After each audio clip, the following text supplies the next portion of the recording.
Komið sæl og verið velkomin í svokallað helgispjall sem við höfum hérna helgar við Rauðaborðið þar sem við biðjum fólk að koma og svona rappa við okkur á heldur persónulegri nótum en kannski venjulega.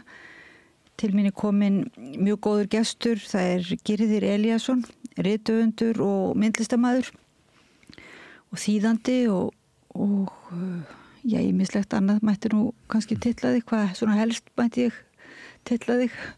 Það sé ekki þetta bara. Þetta helst. Maður ég náttúrulega lengi stund að þýðingar meðfram frumskrifum. Myndlistin hefur nú komið seinna til, en svona síðustu 10 árin hefur hún verið töluvert stór hluti af mínum starfsvettvangi, þannig að jú, það þetta þrennt. Og svo ertu svona náttúruunnandi eða svona náttúrubarn, má segja, það ekki? Það svona stór hluti af þinni tilvist, það ekki? Einhvern veginn að vera, eða mann finnst þess að þú flytur og þú ert oft í svona nánd við náttúruna.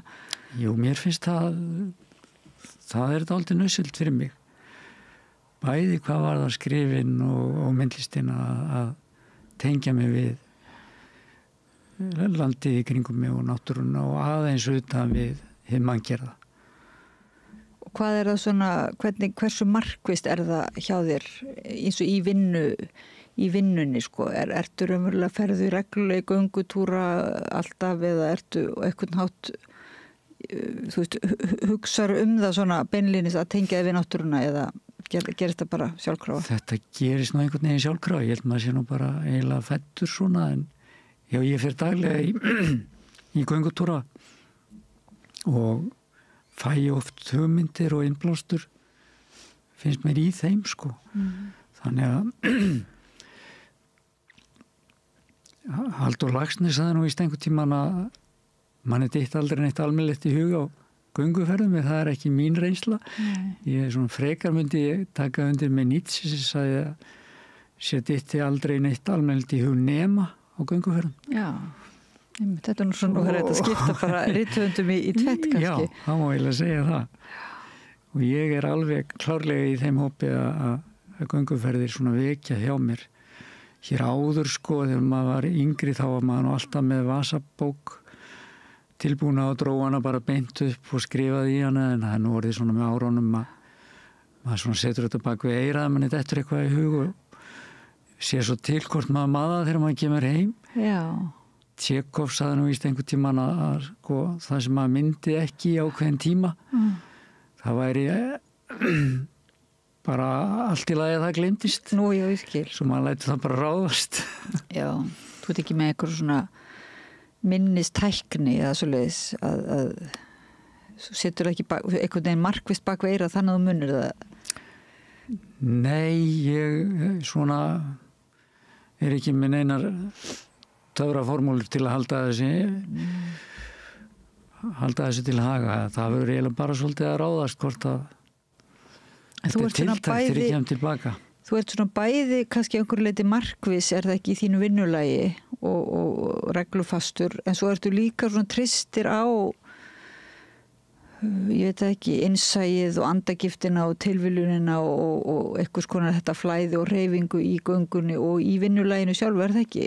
Jú, þetta fer svolítið eftir í hvað maður að hverju maður að vinna. Þegar að maður kannski í svona einhverjum ljóðafasa, þá það náttúrulega svolítið öðru vísi. Maður vinnur það ekki alveg svona eins og skrifstofuvinnu. En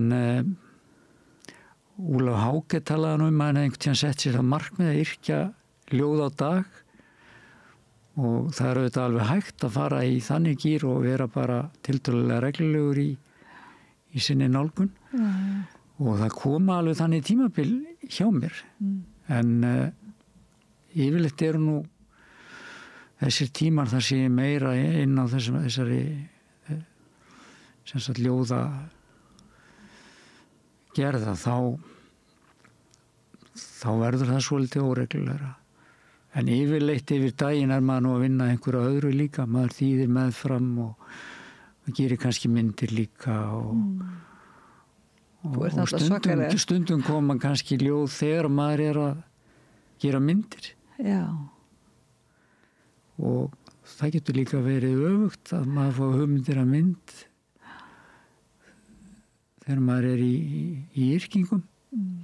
Þetta svo stutt á milli og fyrir mér til dæmis myndgerðin eiginlega, ég vinn hana svolítið svona augnablikskennt og hún eiginlega bara ljóða á norða. Þú komst svolítið svona út úr skápnum sem myndlistarmaður var ekki fyrra þegar þú bara varst með sýningu, fylltir heila skemmu af myndum. Það var náttúrulega svolítið óvenjulegt svona því að þú kannski einhvern hátt að skora á hólm þessar svona fínu listamessur og gallerí og þennan svona listaheim. Þetta var mjög persónulegt eins og þegar þú kemur fram á ritvöllin þá náttúrulega voru þið að gefa út bækur sem voru svona tóltið óhátíðlegar. Já. Jú, það voru ekkert margir sem vissu að ég hafi verið að gera myndir.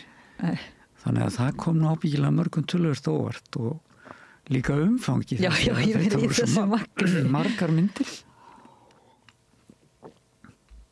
Þú vinnur... Einhver kom þarna inn á sýninguna og sagðist að búist við að sjá svona kannski 20 myndir en það voru 1200 þannig að þetta var svolítið öðruvísi. En ég hafði náttúrulega verið að gera myndir svona bara á þess að vera nokkuð að tala það í svona 10-15 ár kannski. Og þú náttúrulega elst upp sem barn myndlistarmanns, pappiðinn myndlistarmaður og þannig að þú vinur komiðinur á vinnustofuna væntanlega. Ólst nánast upp á vinnustofu hans, þannig að það hefur náttúrulega áhrif eins og þú þekkir bara sjálf sem dóttir myndlistar. Já, það hefur áhrif kannski en maður átti sig ekki á þeim áhrifum fyrir en svolítið seint eða kannski að því maður gengur að því sem vísum, manni finnst það bara svo eðlilegt. Já, en svo getur þetta einhvern veginn skotið um kollinu svona löngu seinna. Já. Ég fram að þessu fyrir kannski 10 árum þegar ég fer að fást við þetta á alvöru þá hafði mér ekkit svo mikið dottið í huga ég myndi fara að gera myndir fyrir sjálfan mig þannig og hvað þá að fara að sýna. Ég hafði áhuga á myndlist og skoðaði mikið myndlist en að yrði einhvers konar svona að tæki svona mikið plás á samt skrifunum, það hefði mig varla dottið í hug. Þetta var næstu eins og svona jarðhræringar eða sprenginga eða hvað þetta svona eldgos þegar málningin flæðir hjá þér og þú býrð þá akkurat á bara háhita jarðhræringasvæði. Já, þetta þegar ég þarna út í garðinum út á Reykjanesinu. Og það var eiginlega Reykjanesi sem gerði mig að myndlistarmanni. Ég bjóð þarna í 7 ár, nýfluttur í bæinn núna sem sagt. Og það eitthvað við þetta svæði sem að höfðar til manns myndrænt, þó það sé svona bert og berangurslegt að mörgu leyti. En það eru þessi frumelement þarna, sjórinn, steinarnir, grasið, himinin, bara þetta einfalda, það svo merkilegt hvernig það virkar á mann. Maður hefði kannski haldið að þetta væri eitthvað sem kveikti ekki sérstaklega neitt á myndrænu en nú það staðreynd að ýmsir íslenski myndlistamenn hafa sótt innblástur á Reykjanesið.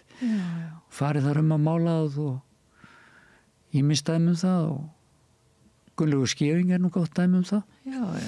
Grindavík og myndirnar hans og svo náttúrulega líka eins og margir málað álfa og þannig að telja það sem ekki kraftur ekki bara í jörðinu heldur svona það sé ykkur bara alls konar kraftur þarna á Reykjanesinu, það ekki svona mystískur kraftur.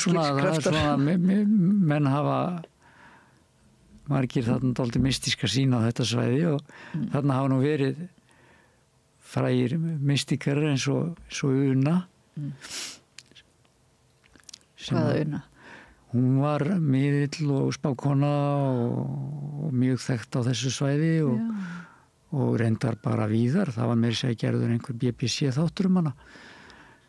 Já. Og fannst þú fyrir svona líka? Ég veit nú ekki, ég myndi nú kannski ekki lýsa því þannig. Ég nú ekki skyggn eða hef neinar sérstakar svona gáfur en það vissulega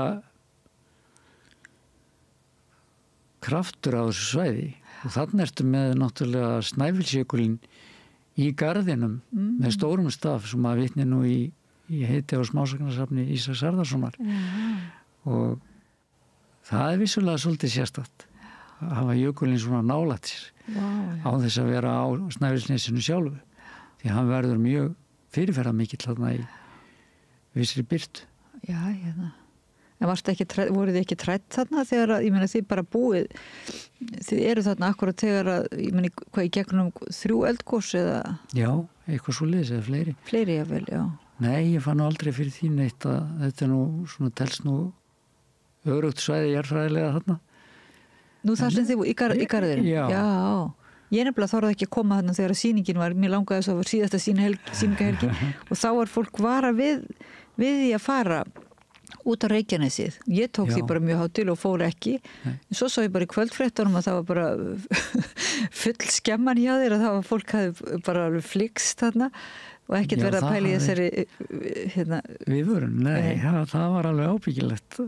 Það var sko hægt að segja það því að það var gjörsamlega yfir fullt. Var þetta ekki furðulegt að vera allt í nú komin í þetta hlutverk að vera að taka á móti fólki og fólk vildi kaupa myndir, þar voru nú ekki dýrar.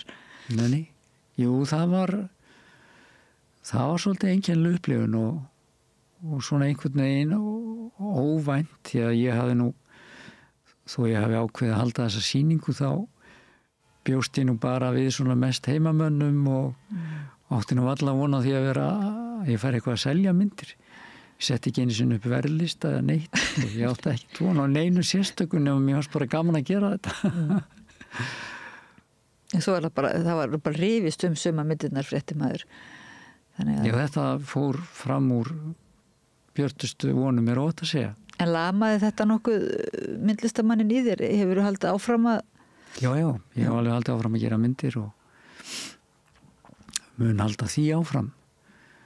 Varstu kannski komin bara með alþjóðlegan myndlistarferil Nei, það er ekki slíkt. Nei, ég segi það ekki af neinum gagnrýni, en ég meina það væri bara auðvitað það væri auðvitað skrítið ef þú myndir bara lenda inn í því að þurfa að fylgja myndurum eftir allan heim. Já, nei, það er nú ekki gerst við ekki hún á því þó að við kannski einhverju fáinir útlendingar keypt myndir að þá er það nú alveg enda sko ég hef engar sérstakar væntingar einhvern veginn í kringum þetta. Mér finnst þetta bara skemmtilegt að gera þetta og það sem Emerson sagði einhvern tímann að verðlaun fyrir verk væri þau að hafa unnið það bara. Já. Það eiginlega nægir mér þannig lagað. Jú, ég get alveg hugsað mér að halda aðra sýningu einhvern tíma. Jú. En að halda sýningu og gefa út, það skiptir máli en svo kannski hitt að það seljist í bílförfum, það kannski er kannski minna atrið eða svona. Já, það er náttúrulega eitthvað sem var líka bara ekkert inni á kortunum hjá mér, það var svo fráleitt. En líka meina með þína bækur sko, því að þær hafa náttúrulega þú hefur notið alveg gríðarlega mikillar virðingar sem rithöfundur og rithöfundur og ljóðskáld og eiginlega getur ekki nokkuð maður hermt eftir eða þótt að kannski margir að vísu reyna herma eftir þér að þá sér maður en þá var það eiginlega ómögulegt sko að leika það eftir þín svona stíl og þína nálgun og skrif og sín, já en þá var stundum sagt sko að þú værir fyrir þessa fáu eða þína bækur í gamla daga sko, þetta voru ekki bækur sem seldu sko, svo voru metsölubækurnar, voru aðra bækur en svo að vísu hefur þú dottið stundum inn í svona að verða svolítið vinsæll höfundur. Hvernig horfir þetta við þér núna svona þegar þú ert orðin svona næstu því gamall og vitur þetta væntinga bókmenntaheiminn og væntingarnir sem þú persónulega hafðir, hvernig hefur þið breyst í því sambandi? Ég hugsaði aldrei einhvern veginn sölutölur og slíkt. Mér fannst það ekkert skipta svo miklu máli en það voru þær eftir því. Þær voru ekki háar og hafa sjaldnast verið. Það voru sem sagt eins og þú segir undantekningar þegar til dæmis Milli trjánna kom út sem að fékk nú Norðurlandaráðsverðlaun. Hún seldist umtalsvert meira heldur en aðrar bækur. Svona eins og gengur þegar eitthvað vekur sérstaka athygli á bók. En oft hefur þetta nú verið bara skipt einhverjum 100 kannski þar sem maður hefur selt að bókum og mér hefur bara fundist alveg nóg þannig laga. En þrýstingur frá forleggjurum, þú veist, að þú skrifaðir, manstu eftir einhverju slíku, að svona, þú ættir að skrifa öðruvísi til þess að ná til fleiri og svoleiðis? Ég var nú alltaf mjög heppinn með og hef verið heppinn með útgefundur á þýleiti til að þeirra var bara ekki verið með neina pressu á slíkt, heldur bara viðurkennt að hver maður mætti hafa sinn stíl og sína nálgun og það var ekki til eins að vera að reyna að breyta því. Nei. Þannig að ég eiginlega, ég kannast ekki beint við slíkan þrýsting. En svo er þetta verðlauna, þessar tilnefningar og verðlaun, eins og þú segir Milli trjánna hún fekk Norðurlandaverðlaunin, bókmenntaverðlaun Norðurlandaráðs. Já, 2011. Að því að ég hef stundum verið að tala um það við Vigdísi Grímsdóttur í okkar bókaspjalli sem við ætluðum nú einmitt að ræða við þig þar og vera með alla, því að þetta er náttúrulega rosalegt magna bókum sem þú hefur gefið út. Já, þetta eru tölvöld magna. Já, byrjaði að tína það til, sko. Já, stóran hluta því, þetta er alveg bara bunkar. Já. En svo, forfölluðust við Vigdísi í spjallinu, þannig að þú varst svo góður að koma í helgispjallið til mín, en þá, byrju nú fór ég, hvar var ég aftur stödd í spurningunni? Já, þá hefur við svolítið verið að stundum að ræða við þá sem eru tilnefndir til verðlauna og ég var með einhvern svona fílupúka skap að segja að mér finnst einhvern veginn ekki til svona verðlaun. Já. En á hinn bóginn sér maður að þau virka þannig, maður náttúrulega tekur eftir ef einhverju tilnefndur og þá kannski einmitt sem blaðamanneskja þá er auðveldar að kalla þannig í viðtal og þar þetta virkar og þetta sem svona mikil kynning. Já, verðlaun hafa náttúrulega svona fleiri en eina hlið. Þau, eins og hún segir, þau geta vakið athygli á bókum og það getur bara verið mjög gott. Ef það er góð bók sem að liggur fyrir að hún fái eitthvað sviðsljós þannig. En oft finnst mér nú kannski að þetta skipta ekki svo miklu máli einhvern veginn.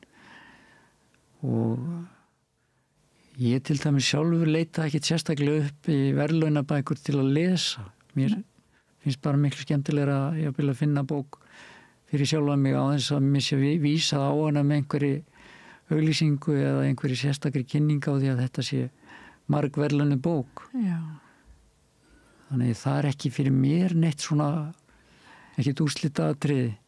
Hvernig leitar þú að því þú átt nú stórt safn bóka? Já. Og ansi svona einstakt má segja að þarna eru einmitt kannski vandfundnar bækur. Hvernig svona leitaru? Getur lýst því eitthvað því grúski eða því er þetta bara eitthvað svona eins og snuður svona sem þú ferði í snuðurgýr? Já, þetta er búið að kosta mikla leit á Amazon og annar staðar. Ég nota eiginlega allar netbókabúðir heimsins sem að komast á kortið, sko, og það er eins og þú segir, það er, ef maður er að leita að einhverjum svona bókun sem hafa ekkert endilega farið hátt, það getur verið bara mjög erfitt að ná í þær, þær geta verið dýrar og þá sérstaklega við þetta málverk bókasafns, já. Og það hefur kostað mikið erfið að ná því saman. Margar af þeim bókum eru mjög fágætar og ég hins vegar búin að kaupa allt og mikið af bókum. Það alveg ljóst og sérstaklega þegar maður flytur eins og núna, þá finnum maður það að þetta náttúrulega bara ein tegund af geðbilun. Og ég veit ekki hversu alvarleg en svona það nú bara, maður svona fæddur með þetta. En þetta líka vinnutækið, sko. Já. Það ekki nóg að lesa á skjá einhverja glefsur, einhverju bók. Þú verður að vera með bókin í höndinni og flettin það ekki svona til þess að... Mér finnst það allavega og ef mér líkar bók þá langar mig til að eiga hana og hafa hana hjá mér. En þetta hefur nú kannski breyst svolítið síðustu árin. Þessi ástríða kannski hefur... Já, þetta ekki eins knýjandi finnst mér að ég þurfi nú endilega eignast þess og þessa bók einhverja nauða fágæta. Nei. Þannig að það orðið svolítið öðruvísi. Mér finnst orðið allt í lagi bara fá lánaða bók eða af safni eða hjá kunningja og lesana og skilinni og þarf ekki endilega að hafa hann alltaf hjá mér, sko. Nei, en ef hún góð, ef hún mjög góð, þá kannski... Já, þá ratar hún yfirleitt í safnið og þetta kostar náttúrulega til dæmis bókasafn kostar mikið veggpláss á kostnað myndverka. Já. Það getur verið bara mjög erfitt að koma upp myndum á heimili þar sem að meiri hlutin fer undir bókaskápa. Já, einmitt. Og fyrir mig sem að gera myndir sjálfur og á bróður og föður fyrir myndlistar menn að þá þetta ekki alltaf auðvelt. Nei, nú má bókasafni fara að vara sig. Þú ert farin að sjá þetta líka frá þessu sjónarhorni. En þú hefur nú notað oft, sko, eða nokkru sinnum allavega myndir tréristur, er það ekki pappa þíns? Jú, ég nota bæði myndir hans og bróður míns og fleiri. Bróður sonar míns. Hann gerði myndir á þessar 2 bækur sem komu 2011 og þar af sem sagt var önnur þeirra Milltrjána sem fékk verðlaunin. Bróðir þinn Nökkvi, er það ekki?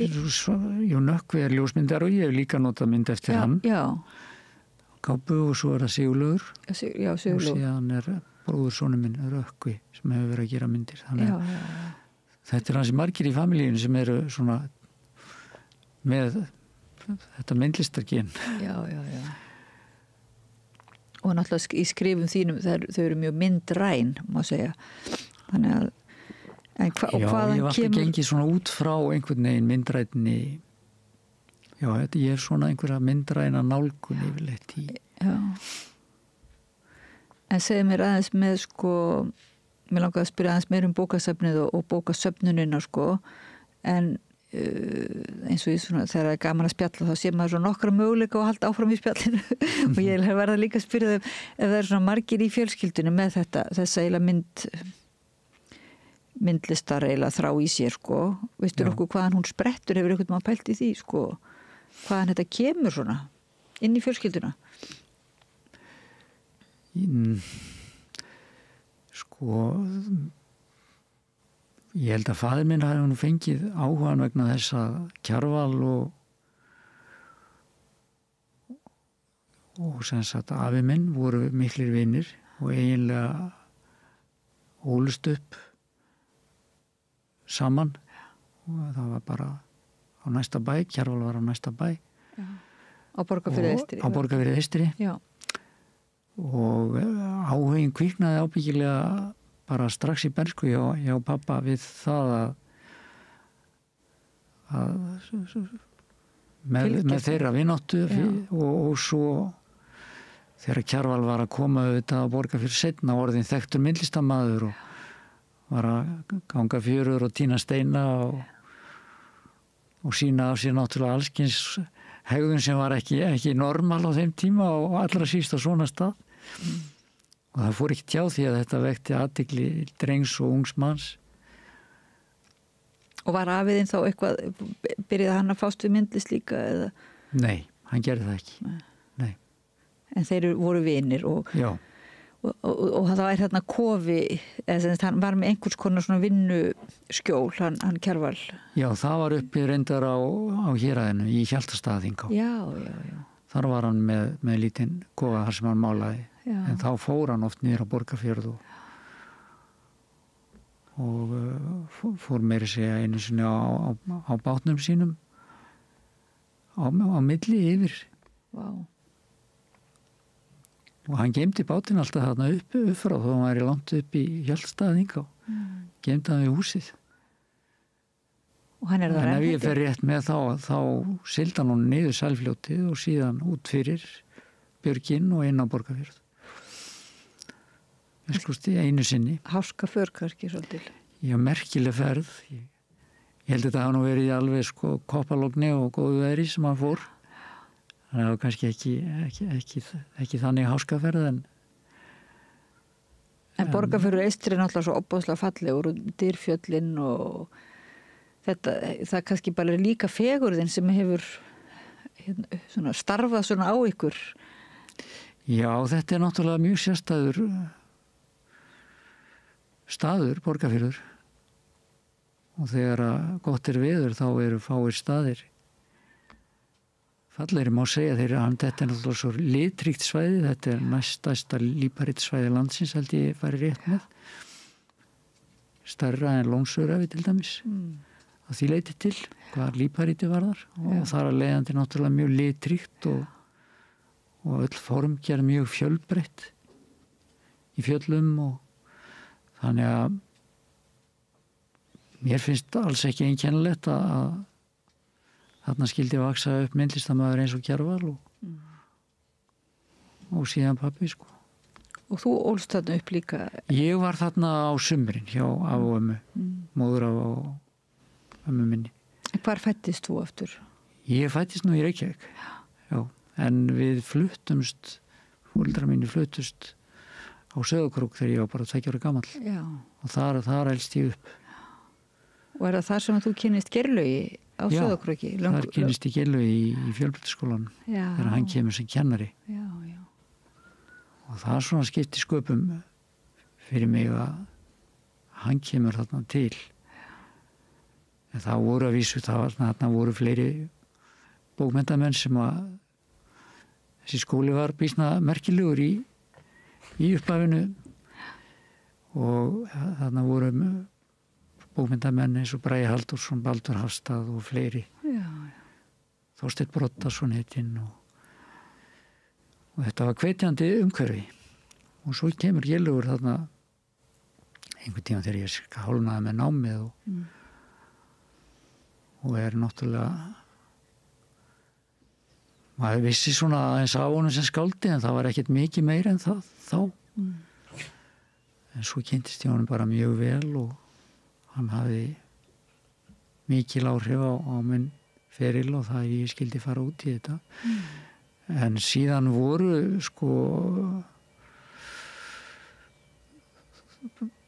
þá voru bókmenntir í minni fjölskyldu til dæmis föðurbróðir minn var rithöfundur, Ármann Halldórsson, mjög góður rithöfundur á þjóðlega máta, skrifaði margar bækur þjóðlegufræði og hann hafði heilmikil áhrif á mig með sínum bara sínutali bækur og að fræða mig Býtu, það er föðurbróðurinn? Já, það er föðurbróðurinn. Alveg rétt, já, þannig að það eru við ennþá eiginlega föðurfjölskyldunni.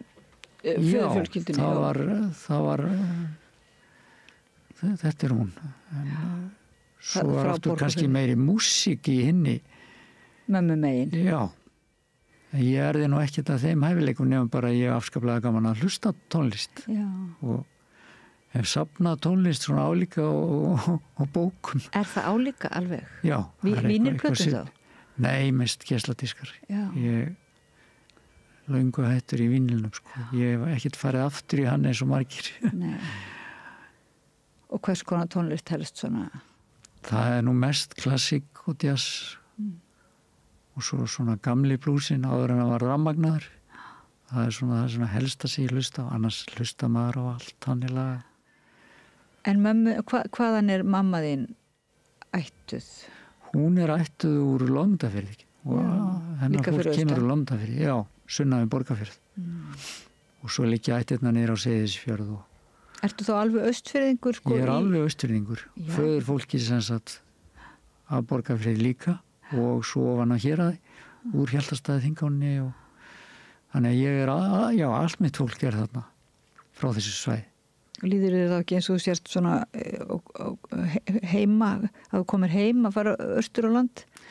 Jú, þannig lagað, maður finnir náttúrulega þessar sterkur rætur. En ég fer ekkert mjög ofta austur samt. Nei. En maður hugsar auðvitað mjög mikið ánga. Finnst þér gott að ferðast svona landið og ferðast heiminn? Er það mikilvægt fyrir þig? Mér finnst mjög gaman að ferðast landið og ég er náttúrulega orðið að ferðast töluvert í kringum bara starfið. Maður hefur farið erlendis varðandi upplestra og slíkt, en ég er engin sérstakur ferðagarpur, ég er ekkert mikið að ferðast á eigin spýtur. Nei. Bara til að ferðast heiminn. Nei. Þannig að ég er ekkert endilega víðförlasti maður í heimi þannig, en maður eru auðvitað komið hingað og þangað eins og náttúrulega bara allir Íslendingar í dag. En þú eru líka, ég man allavega eftir þá var svona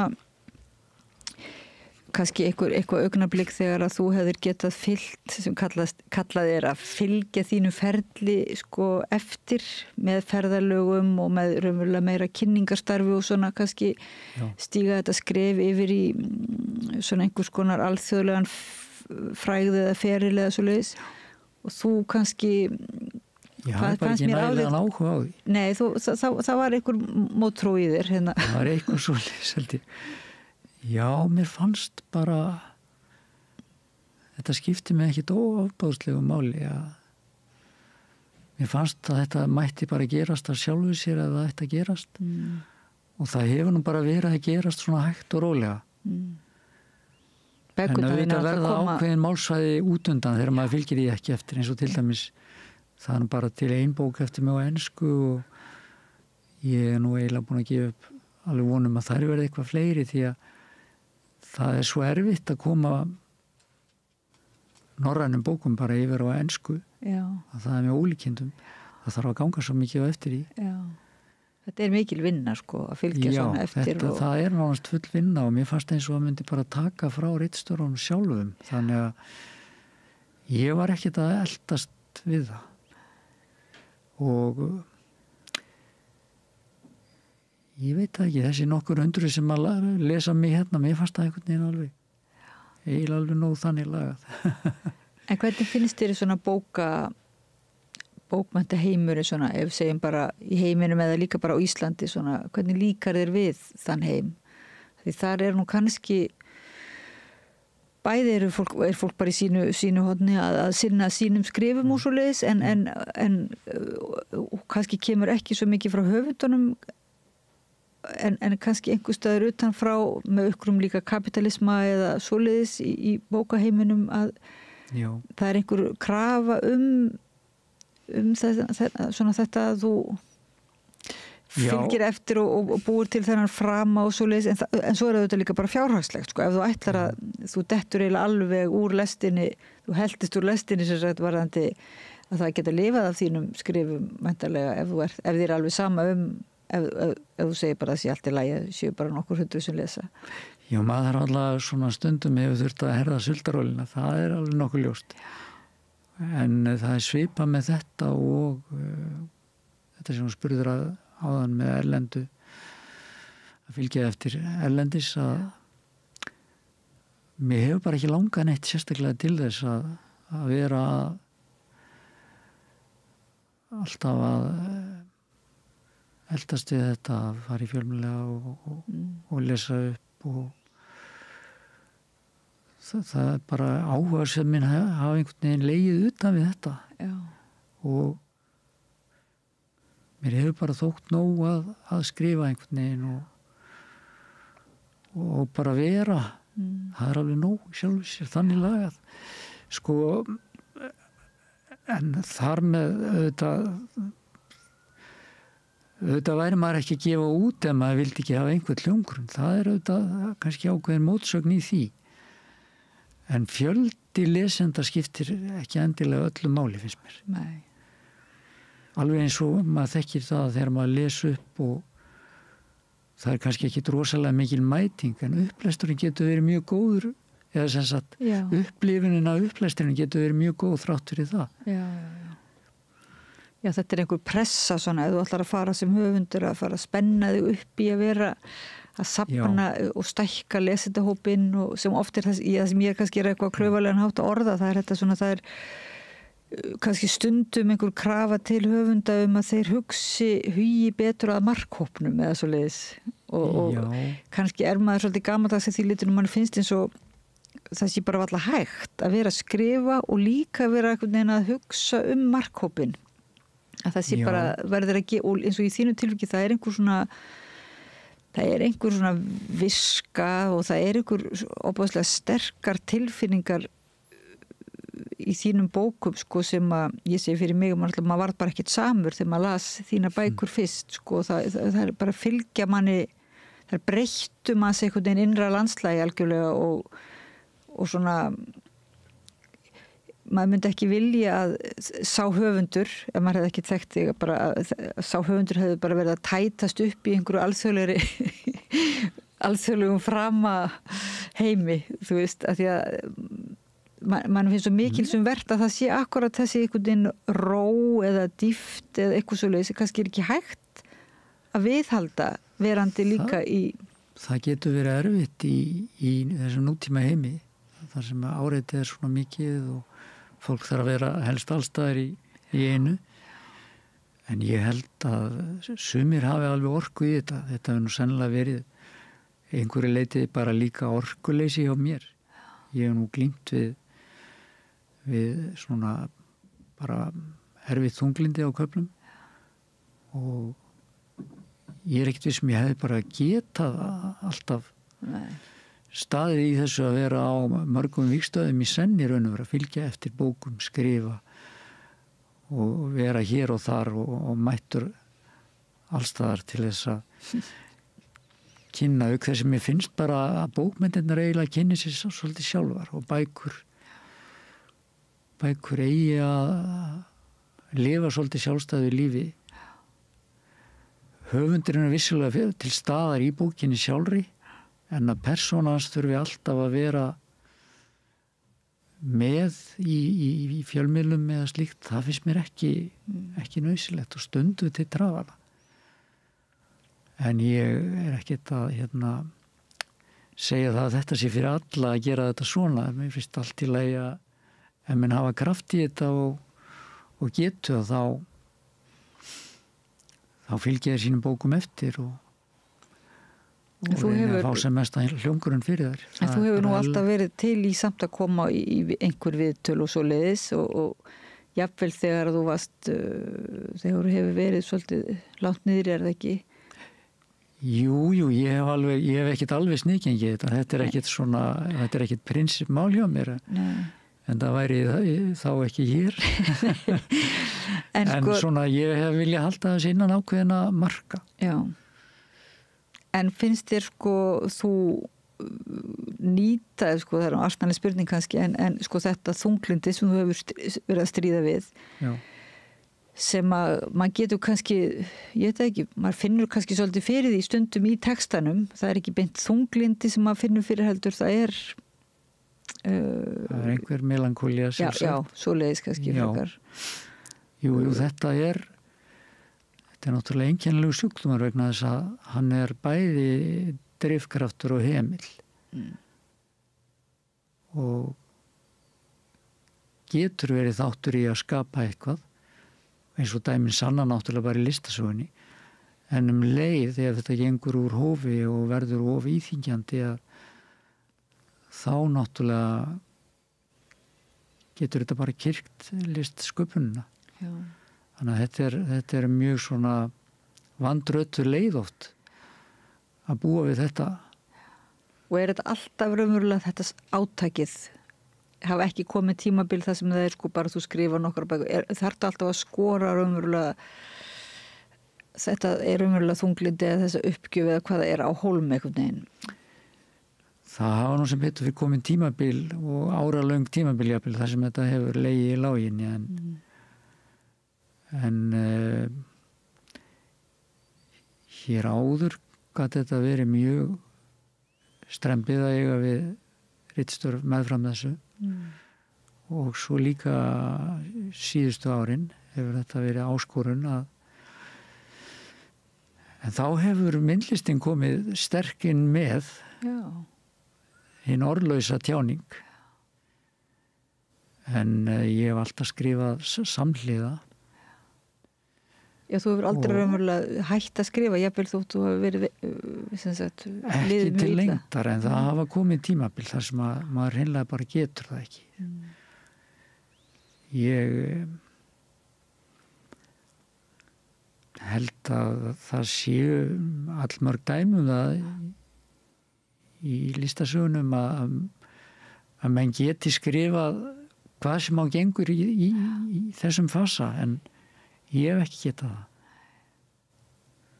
Því miður kannski. Hvenær byrjaði þetta, ef má spyrja svona persónulega, hvenær þú var við að þetta væri ekki bara svona einhver ungsmanns melankólía heldur, eitthvað sem væri erfiðara? Ég held að megin og reykja þetta alveg aftur í barnæsku en það var svona tvítugt sem að þetta var svona ef svo má segja klínist séð ljóst að ég var haldinn þessu sjúkdómi og síðan hef ég nú verið svona þurft að glíma við innlagnir á sjúkrahús og slíkt að vísu með löngum hlýjum sem betur fyrr en þetta hefur verið töluverður hluti af mínu lífi en þannig lífið það er búið upp á fleiri en maður langar til. Já, en ef þú lítur til æskunar og þetta klínist ljóst tvítugt en var þér kannski ekki ljóst fyrr eða hvað, núna þegar þú lítur tilbaka er það svona í baksýnispeglunum sem þú áttur það á að það var einhver kannski vanlíðan í barninu? Já, ég myndi segja það. Núna þegar ég að skoða þetta aftur í tíman þá finnst mér eins og þetta hafi verið bara ég liggur við frá því mann eftir mér. Já. Og það er ábyggilega mjög forvitnilegt rannsóknarefni fyrir sálfræðinga og geðlækna hvernig slíkt hefur áhrif á til dæmis listsköpun seinna á ævinni. Já. Og auðvitað glímdu menn eins og Freud við þetta. Hann skrifaði nú heila bók þetta. Þar sem hann var að velta fyrir sér samslætti geðsjúkdóma og lista. Já. Og ég held að þetta spili að mörgu leyti miklu stærri rullu hjá mörgum heldur en að talaður þetta. Hefur nú oft verið svona ekki kannski feimnismál en menn tala ekki mikið þetta endilega. Nei. En mér finnst alveg full ástæði til að gera það. Já, það er það, því það er við erum einmitt kannski, við vitum ekki einu sinni hvort að raunverulega fólk sem að finnur fyrir einhverjum svona sem kallast núna geðrænar áskoranir, hvort þau sæki í að vinna í skapandi starfi, myndlist eða ritlist eða öðru, vegna þessa, eða hvort að jafnvel lista, það var nú kannski svona meira rómantísku hugsun að listin væri svo krefjandi að menn bara virkilega fyndu það bara hefði svona vond áhrif eða vond erfið áhrif að þegar listin kallaði upp á Já, þetta er hvort tveggja held ég. Og ég held nú að í flestum tilvikum listamanna þá þegar farið er að skoða hlutina og rýna í ævi þeirra þá megi finna anga af einhverjum geðsjúkdómi eða vísi að slíku En svo er náttúrulega annað mál eins og til dæmis hér á okkar litla landi og fámenna hvernig búið að listamenn. og það áskorun út af fyrir sig og erfitt að halda út í löngum listamannsferli þar sem að markaður mjög lítill og stuðningur og opinber oft takmarkaður. Það hefur bara auðvitað sín áhrif á geðslag listamannsins og sumir hafa bara gefist upp, hætt. Hæfileikaríkt fólk sem að sé sér bara ekki fært að stunda þetta og það getur haft líka mjög alvarlegar andlegar afleiðingar þegar að menn þurfa að snúa baki kannski við sinni köllun vegna þess að það hefur bara ekki þrek til að halda úti lífi með list og lífið alveg nógu erfitt í sjálfu sér og það að skapa list meðfram því að lifa hinu hversdagslega lífi, það bara meira en að segja. Já, en þú hefur þrátt fyrir að það hefur enginn tekið þig svona á, nei, það ekkert í íslensku kerfi raunverulega sem að bara sér listafólki sko, þannig að þetta ströggl í flestum tilvillum, en þú hefur frekar viljað lifa áfram sem listamaður heldur en að bara fara að gera eitthvað annað og kannski lifa léttara lífi á einhvern nátt. Já, ég tók þessa ákvörðun snemma, ég vildi bara gera þetta en það liggur nú við stundum að maður sjá eftir í bara að hafa ekki gert eins og margir listamenn hafa náttúrulega gert í gegnum tíðin að vera bara í einhverju öðru starfi og sinna þessu samhliða. Ég reyndar að verið alveg heppinn með starfslaun og slíkt, ég get ekkert kvartað yfir því en það hefur að vísu verið stundum svolítið óvíst með það aldrei á vísan að róa og það skapar spennu og streitu og reynist mörgum bara gríðarlega erfitt. Þannig að ég skil í sjálfu sér mjög vel ef menn vilja bara gera þetta, að kenna eða gera eitthvað slíkt meðfram og sinna svo liststörfum eftir því sem orkan leyfir samhliða. En þú manst eftir þessu svona þessari köllun þú manst eftir því sem barn að finna fyrir þessari köllun að vera listamaður eða skrifa. Ég veit nú ekki alveg hvað ég ákvað þetta snemma. Ég held að þessi ákvörðun hafi nú ekki mótast fyrir alvöru fyrir en ég komin svona undir tvítugt. En það var eins og verið auðveldar að taka hana held ég af því að pabbi var listamaður og hann skildi mann vel og foreldrar mínir báðir. Mamma náttúrulega hafandi búið með honum þetta lengi, hún skildi þetta líf og hvað því fylgdi. Þannig að ég þurfti til dæmis ekki að glíma við neitt skilningsleysi að heiman það að þessu fylgdu erfiðleikar, fjárhagslegir og andlegir og ég held að það hafi verið dýrmætt fyrir mig að finna þetta. Það er svo mörg dæmi það að þetta hefur reynsmönnum erfitt að hafa ekki skilning heimanað og þá verður allt mikið þyngra. Já. En þú ekki sko ótímabært að fara eitthvað að pæla í því hvaðan þessi sko þetta köllunin en hvaðan svo þessi vanlíðan eða svoleiðis melankóli eða þunglindi eða hvað við kölluð það. Hvaðan hún sprettur hér barninu, ertu komið einhverja kenningu það? Er þetta í ættinni til dæmis líka eins og listræna æðin? Já, þetta í báðum ættum mínum. Já, og alvarlegt. Þannig að þetta bara held ég genetíst. Já. En ég held að það sem ég þekki af sögu ætta minna þá hefur verið heilmikið af fólki með listræna gáfu sem kannski það nýtti ekkit endilega svo mikið en hafði. og ég held að í flestum tilvikum hafi það fólk glímt við einhver geðræn vandamál. En á þessum tíma og á þessum stað á landinu,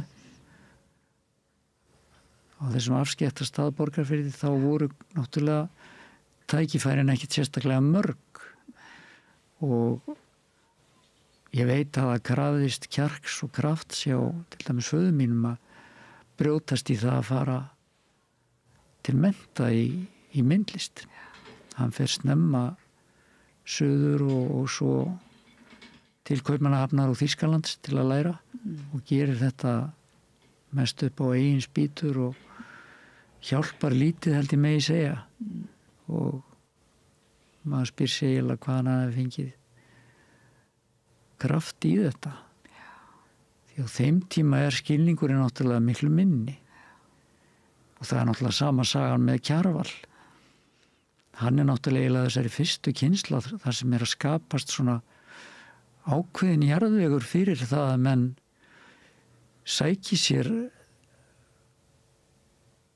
þekkingu í listum, fara til náms erlendis og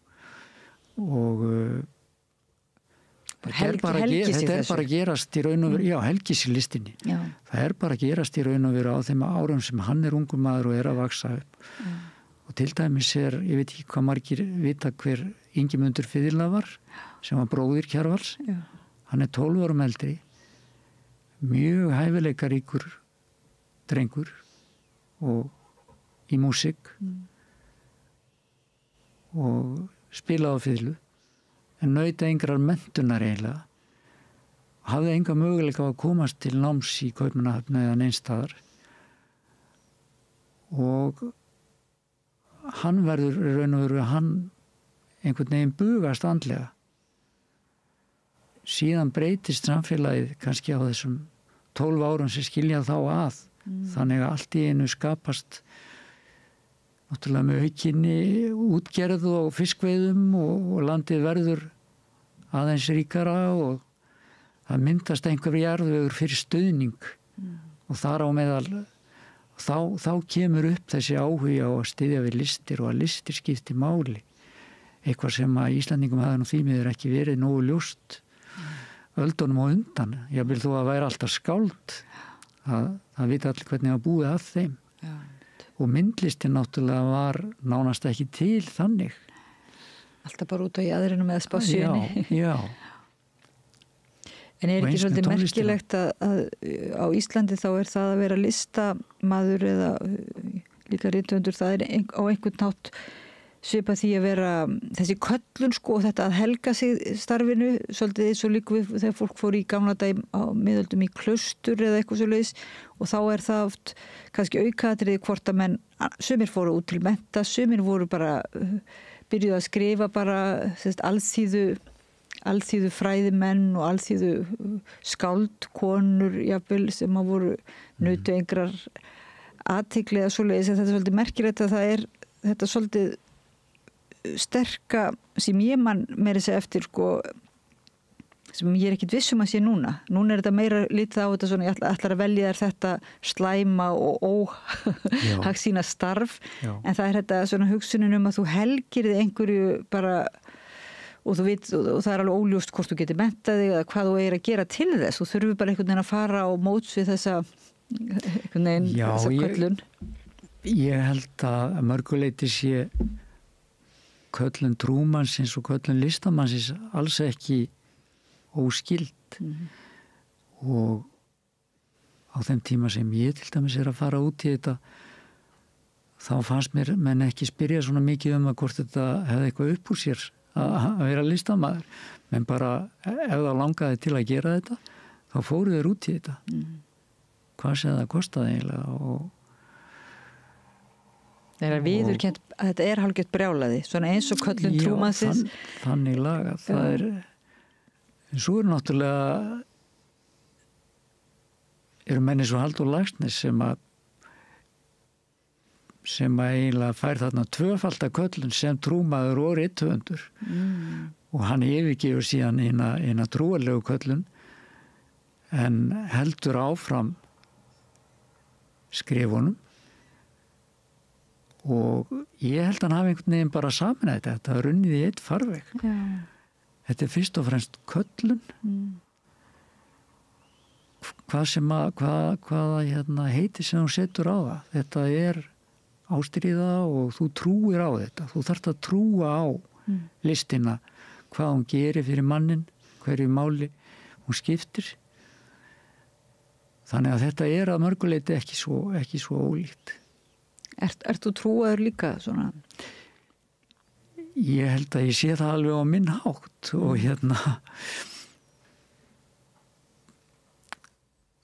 maður kannski búin að gangi gegnum ýmis tímabil með það. Ég efast að væri hægt að kalla mig trúmann í einhverjum hefðbundnum skilningi. En mér finnst einhvern veginn allir verið að kynna sér trúmála einhverju marki og ekki síst listamenn. Þú kemst ekki hjá því held ég að listamaður þarf að kynna sér það sem á undan er gengið í listum og það þýðir ekki það að viðurkenna það að fyrir á öldum var kirkjan sterkt afl í listum eins og í endurreisninni og bara víða í Evrópu langt fram yfir það. Og menn geta deilt það hvort það var til góðs eða ills en ég held nú að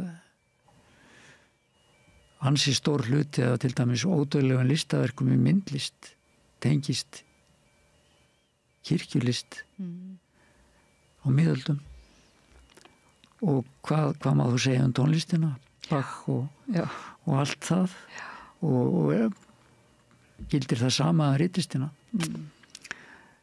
En ég held handritið skrifið í klausturum einhver leiti. Já. En hvort hversu mikið það hefur bara verið eins og praktískur staður og hvenar þetta var reyla spurningum að vera alltaf í einhverju beintengingu við guðdóminn. Áreiðanlega verið allur gangur á því hvað listamennir voru í raun og veru trúaðir á þá stofnun sem þeir unnu undir eiginlega. Já, mér langar talandi kirkjuna og hérna andlegu tengingu hvað segir þú nú þessa gömlu spurningu andagiftina? Þetta hvort að finnur þú fyrir einhvers konar svona ég veit ekki, finnur fyrir því að andi kom yfir þig? Já, það koma nú alveg þannig andartök og þetta kannski sérstaklega ef ég vakna upp á nótinu þá allt í einu komið eitthvað sem má kalla ljóð bara allt í einu en gallinn við það til dæmis að ég orðinn svo latur í syndi ég nenni sjaldnast að skrifa þetta niður eða ekki með minnisbóka á náttborðinu þannig að oftast ég búin að gleyma því daginn eftir finnst það að hafa verið eitthvað ægilega merkilegt en man það alls ekki en þá reyni ég að hugga mig með þessu sem að Tjekov sagði að nú fyrst ég man það ekki þá getur ekki hafa verið merkilegt en með andagiftina sem slíka það náttúrulega gerist ekkert nema menn setjist við að skrifa það eða með blað til að teikna það hún kemur einhvern veginn í jafnóðum og lítur náttúrulega þessum lögmálum að þetta tekur á sig efnislegt form, listin þessi tegund af list og þá verður bara að framkvæma hlutina það ekkert annað það getur verið auðvitað stundum held ég það stundum erfitt að koma hugmyndinni yfir í efnislegt form þannig að maður sé sáttur við það og finnist að andagift raunverulega hafi skilað sér þetta getur allt saman dáið á leiðinni á milli en hluti af starfinu að halda þessu á lífi yfir í stafi eða myndir eða tóna eða þannig að þessi andagift kannski líka jafnvel bara ekki svona eins og einhver ljóskeila sem kemur heldur líka einhver stemning sem þú ert jafnvel að magna upp yfir einhver tíma eða einhver svona andblær eða sem að þú dvelur inn í í einhverjum tímabili. Já, ég held að megi segja það og þess vegna hafa þessi tímabil skipst dálítið á hjá mér, koma einhverjir fasar þar sem ég er mest í að gera ljóð, síðan allt í einu koma einhver tímabil þar sem að það eru smásögur og svo þetta sem að þessar lengri bækur sem eru nú reyndar ekki langar hjá mér, sem að má kannski kalla skáldsögur, en mér finnst nú liggja jafnvel bara utan við skáldsagnaformið að sumu leyti. Þessar 7 bækur sem að mega teljast þó skáldsögur. Já, þær eru skrifaðar eitthvað á óræðu svæði. Þær eru það. Og ég hef verið hrifinn af ýmsum höfundum sem hafa svona reynt svolítið á þetta form, skáldsagnaformið. Ég hef alltaf haft áhuga á því að kynna mér höfundar sem hafa verið þarna á einhverjum svona jaðri með það hvort þeir væru að skrifa skáldsögu. En í dag er kannski ekki hægt að segja neitt svona lengur. Það er allt hægt og ef að bók er á ákveðinni lengd eiginlega þá bara kallast hún skáldsaga, þó hún sé kannski í raun og veru jafnvel bara essaya eða eitthvað allt annað að sumu leyti þegar grannt er skoðað. Ég held til dæmis að menn Tómas Bernhard til dæmis, ég held að sé alveg umdeilanlegt hvort að sumar bækur hans kallist skáldsögur í raun og veru eða eru eitthvað annað. Stundum er það bara langt rand. Jú, það er náttúrulega viðurkennt núna non-fiction og fiction og ýmismörk og farið yfir ýmismörk. Það er svo sem orðið viðurkenntara, það er alveg rétt, en enga síður er ekkert oft sem að finnur fyrir tilraunamennskunni eða þessu að það er verið að fara persónlega út á einhver, sem sagt, út á einhvern jaðar eða þannig. Mér finnst það ekkert, þótt að sé allt leyfilegt núna, þá samt þá er maður glaður að finna, sko þetta er eins og þótt að formlega sé það viðurkennt, þá finnum maður samt að, og kannski margir farnir að skrifa eins og þú eins á einhver óræðu svæði, þá er það samt þannig að maður les þína bækur ennþá og vitandi ekki á hvaða svæði, hvert maður er eiginlega lentur, sko. Og jafnvel þótt að sumir segja, já þetta er nú girðislegur texti eða svæði eða svolítið, þá er það enga síður alltaf verkar á mann sem svona eins og svolítið undarlegur staður sem er skapandi, sem örvar mann til sköpunar, og það er eiginlega það sem að mjög margir, held ég margir á Íslandi sem skrifa, segja það þeir hafa orðið fyrir óbæðslegum áhrifum að því sem þú skrifar, ekki bara stílnum eða einhverju þessu viðfangsefninu heldur, það er bara beinlínis að lesturinn sko kveiki eða svona kveiki einhvern neista. Ég sko sjálfur hef ég sóst mikið í höfundar sem að hafa einmitt kveikt svipaða tilfinningu hjá mér. Mér langi til að skrifa. Og ég hef svona fyllt eftir rithöfundar sem hafa verið þarna alveg út á þessum jaðri. Og til dæmis var maður eins og Richard Brautigan sem ég þýddi nú svo seinna. Já. Og það sem að hann kallaði skáldsögur voru eiginlega sumuleyti allt, þar voru allt önnur lögmál sem gildu heldur en í því sem að allavega í Ameríku var kallað skáldsaga, en það hefur hann verið alltaf út á jaðrinum og aldrei almennilega viðurkenndur af meginströmmnum sem alvöru höfundur. Merkilegt. Þetta var þetta hafði mjög mikil áhrif á mann þegar að maður las þessar þýðingar þínar, var það ekki, svo byrjast ekki burt með vindum og silungsveiði í Ameríku og Vatnsmelónusykur og Gefið sama konan síðan. Þessar 4. Síðan hefur Þórður Sævar Jónsson tekið við keflinu miklu myndarskap og er að verða búinn að þýða bara eiginlega allt hans höfundaverk. Þannig að Brautigan er komin þarna í einhvern svona sérflokk eins og Isaac Singer og William Heinesen og Knut Hamsun, þar sem að og Milan Kundera. Allt höfundaverki liggur fyrir. En gaman. Og það er mjög skemmtilegt. En þetta var alveg einhverju tótt þarna, þetta voru svona einhverju furðulegar skýrslur, þess að þetta er, skáldsögur eða skýrslugerð, einhvers konar persónuleg Já, og jafnvel stundum eins og samtengdir smáprósar, ljóð, jafnvel prósaljóð og mjög erfitt að flokka þetta og það nú eiginlega það sem dregur mig að mörgum höfundum þegar erfitt að flokka þá. Og það langar þig að lesa fleiri skrif eftir, ef þú finnur þetta svona? Það yfirleitt þannig að ég eiginlega, ef ég finn höfund sem ég líkar við, þá reyni ég að lesa bara eiginlega allt sem hann hefur gert. Ég man eftir að Sigurður Nordal sagði einhvern tíma að það væri betra að kynna sér einn höfund í þaula heldur en 1000 yfirborðslega. Já. Og það eitthvað til í því. Þannig að mér hefur alltaf fundist áhugavert að kynnast öllum hliðum á þeim höfundi sem að mér líkar við. En það líka kannski eins og ef maður elst upp á, eins og við rættum að við ættum það samheild að hafa fengið að vera inn á vinnustofu það sem myndlist að verða til. Já.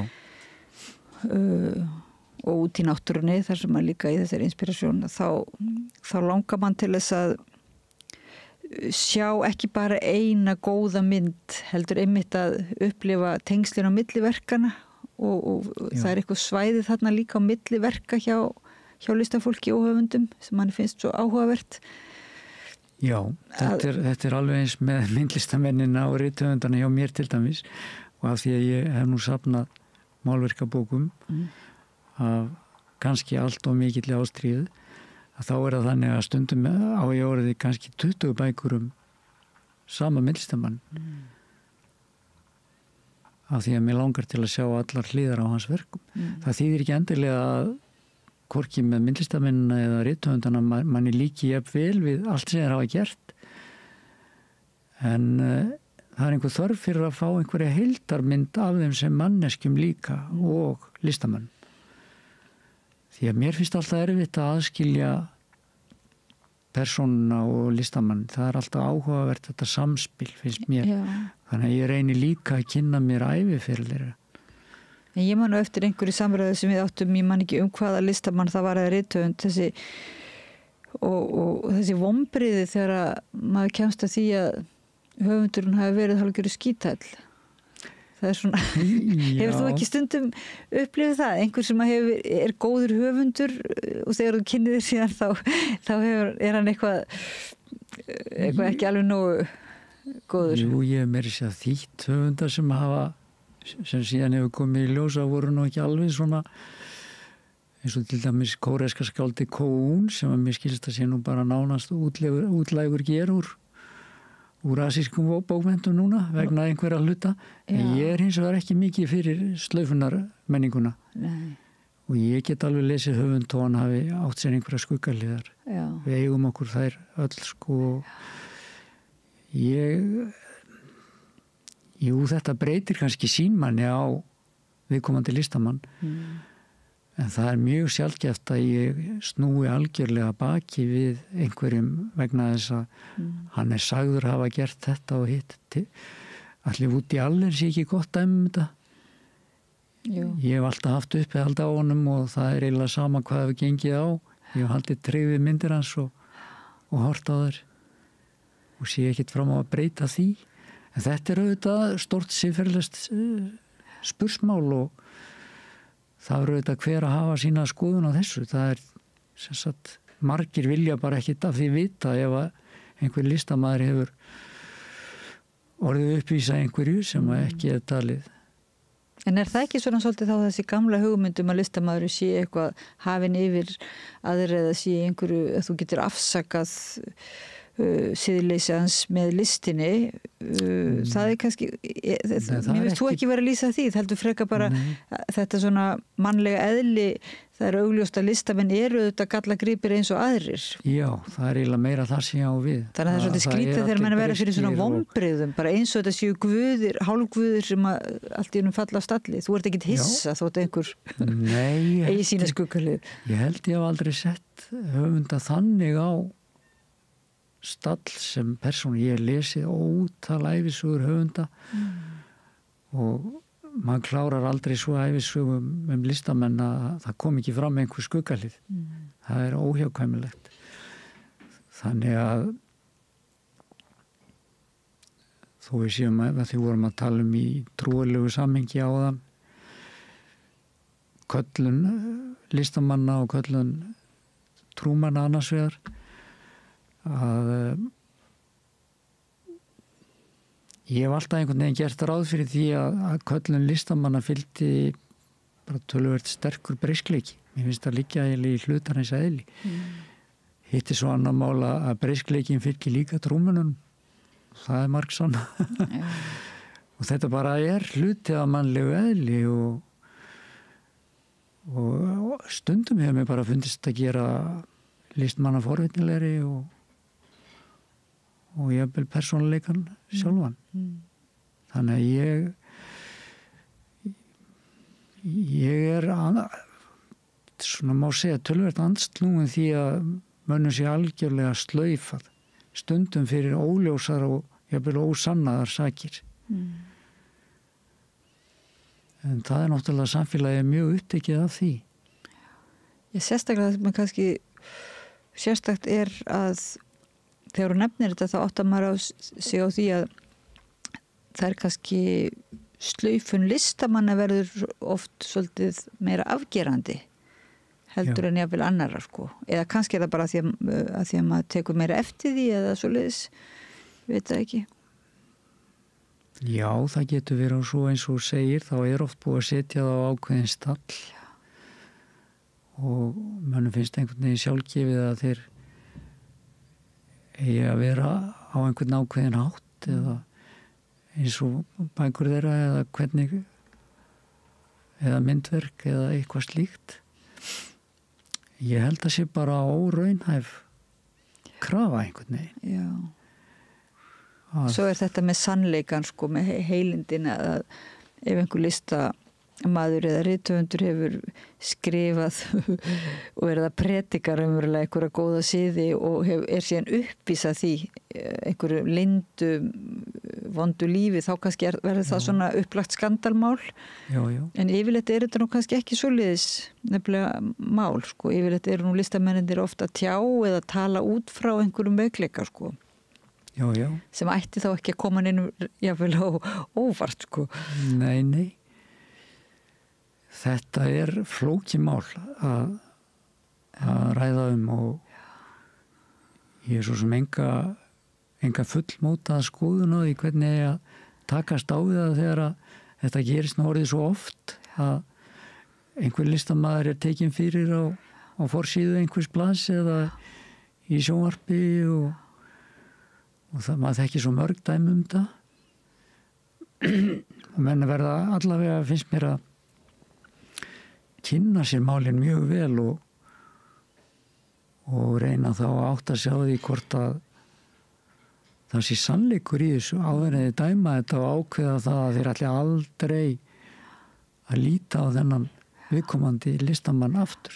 Já, það er svolítið mikil dómarka og svo náttúrulega gagvart líka stjórnmálafólki eins og við erum náttúrulega nýverið og þegar að einn alþingismaður svona var með hálfgerð hótunum að það væri nú fleiri beinagrindur í skápunum sem að ætti að fara að draga út og þetta myndar svona hálfgerð ógn sko að eigi að fara svona affjúpa svo margt meðan að það er stórkostlegt að það eigi að hætta að vera að lifa í afnetur gagvart börnum til dæmis, að það megi tala og eigi að ræða það sem að slæma hegðun gagvart börnum en þá er þetta svolítið annað þegar það verið svo líku er þetta hálfgerð sölumennska og svona pólitík, bara beinlega strategi að draga fram einhverjar gamla syndir.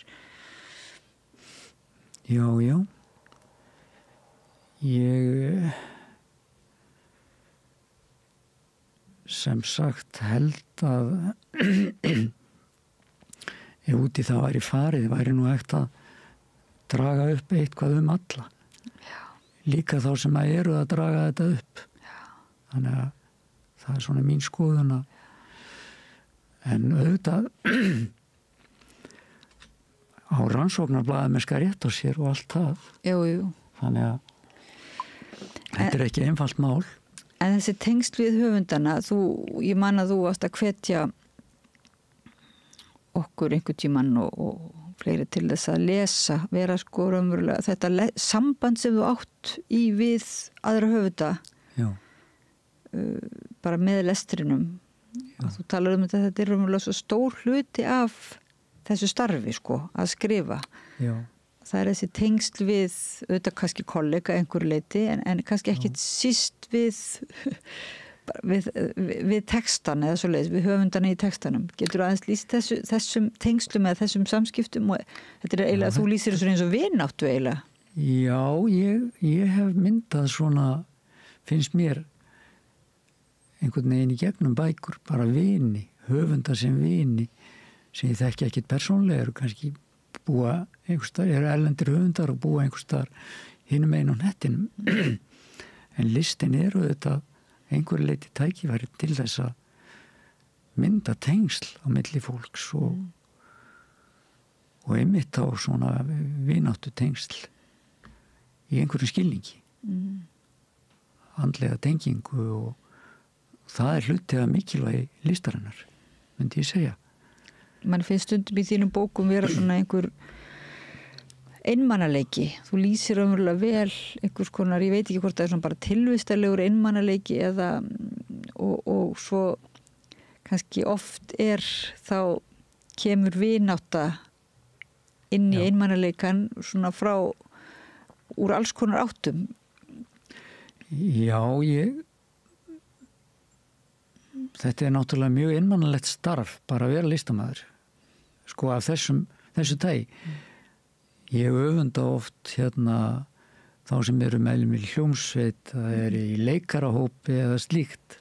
Vinna að list sinni með öðru fólki. En rithöfundar, myndlistarmenn og slíkt, það er dálítið annar handleikur og miklu einmannalegri og ég hugsa stundum að hvað er maður búin að gera, að vera 40 ára að sitja einn við skrifborð og slíkt. Átti maður ekki bara að vera út á meðal fólks og vinna venjulega vinnu og hafa eðlileg tengsl við fólk, því að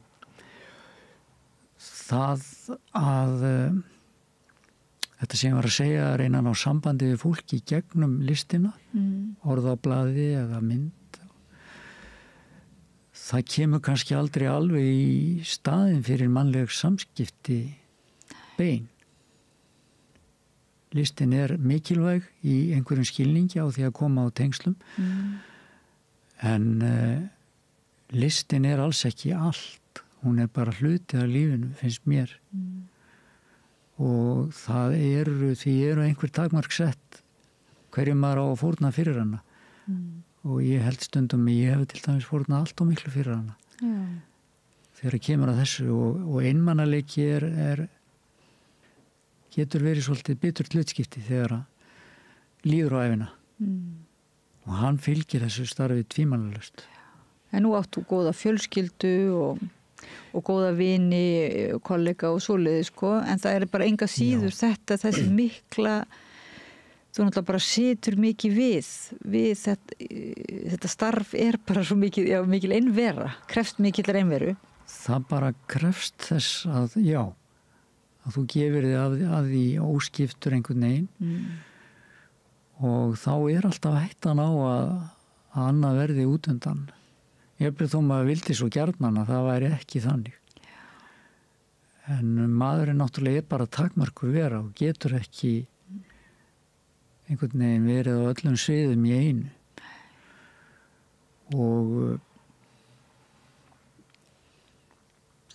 það verður engin listamaður held ég af neinu kaliberi án þess að sökkva sér það mikið niður í list sína að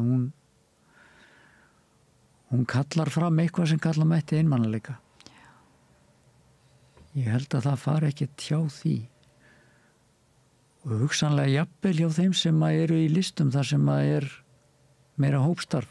Á þess að ég þekki það í einn reynd. Það áhugaverð spurning svona. Já, það alveg áhugaverð spurning og væri forvitnilegt að vita hvernig til dæmis fólk í stórri hljómsveit upplifir sig hvort að það þarf að æfa sig og þá væntanlega yfirleitt í einrúmi eða oft áður en kemur að einhverjum alvöru hljómsveitaræfingum. Þannig að það hlýtur líka að finna fyrir þessum einmanaleika sem fylgir listastarfinu. Ég svona ímynda mér það. Já, það alltaf voðalega gaman að einmitt kannski að lesa upp, vera í svona skemmtilegum viðburðum, upplestrar viðburðum eða það getur verið svo hressandi og ég hef hugsað með mér stundum af hverju gerir maður ekki meira af þessu, þetta svo svona örvandi og gott að vera bara meðal kollega og vera með hlustendum og lesendum allir saman í viðburðu og svo leiðis en svo það hitt að það tekur líka á sko tekur líka á og það tekur tíma og Hefur fundið fyrir togstreitu eiginlega þarna millilims fjölskyldulífs og þíns rithöfundalífs? Já, ég held að maður hafi fundið það sérstaklega þegar maður var yngri og var með lítil börn og slíkt að það var erfiðar að samræma þetta og það getur bara kostað heilmikið átak og þegar að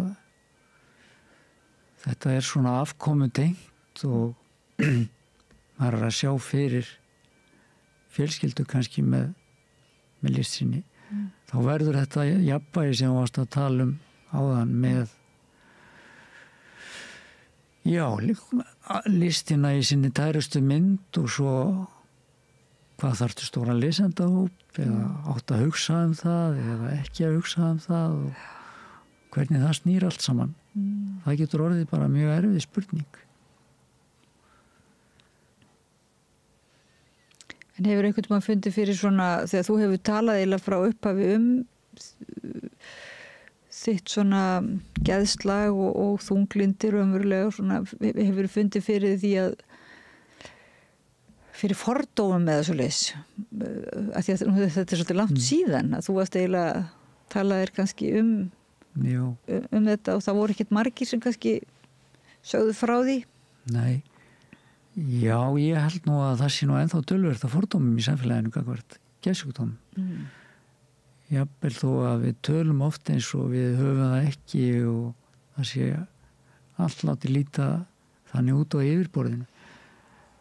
Þá það eins og með svo margt annað að þegar til kastana kemur þá opinberast fordómarnir. Já. Og því miður við erum komin vel inn í 21. öldina en samt þetta ennþá það eru ennþá ákveðnir stimplar sem að eru settir á og maður finnur bara stundum að þetta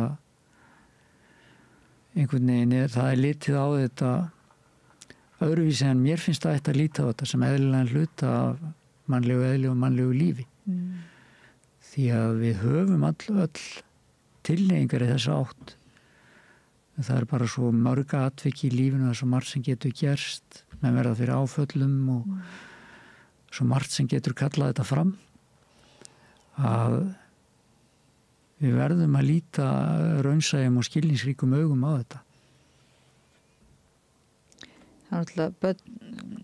Það svo mikið talað líðan barna en kannski það bara líka það þessi dómur sko, hjá okkur sem samfélag á allt sem aðeins á jaðrinum eða aðeins fyrir utan eitthvað norm sem við ímyndum okkur að sé.